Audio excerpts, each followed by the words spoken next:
नमस्कार दोस्तों, Chhattisgarh news update में तो इस समय की बड़ी खबर सामने आई है। पिता ने कुएं में फेंका, फिर भी गाती रही पंडवानी। पद्मश्री मिला तो पुराने दिनों को याद कर छलक गए उषा के आंसू।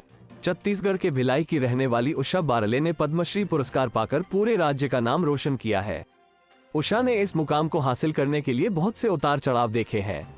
उनके पिता को उनका गाना बजाना पसंद नहीं था। पिता ने उन्हें गुस्से में कुएं में फेंक दिया था, लेकिन वो अपनी जिद पर अड़ी रही।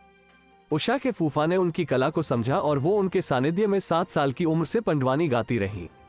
उनके जीवन की सबसे कठिन घड़ी वो थी जब उन्होंने पूरी रात अपने पिता के शव के सामने बैठकर पंडवानी गाए। उषा बारले आज किसी परिचय की मोहताज नहीं है।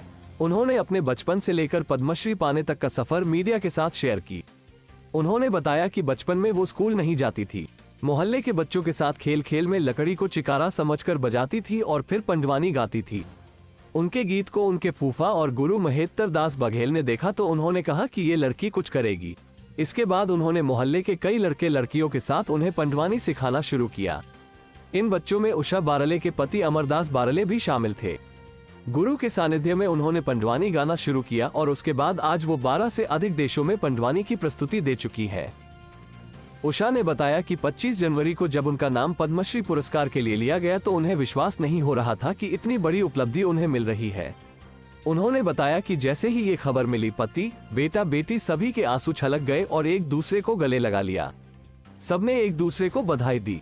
उषा कहती हैं कि वो भारत के प्रधानमंत्री नरेंद्र मोदी और मुख्यमंत्री भूपेश बघेल को धन्यवाद देती हैं, जो उन्होंने उनकी कला को ये सम्मान दिया।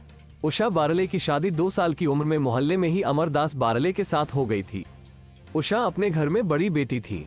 पिता को 50 साल के बाद दूसरी पत्नी से संतान हुई थी, इसलिए उन्होंने उषा की शादी जल्दी कर दी थी कि उनके न रहने के बाद उनका पति उनका सहारा बन सके।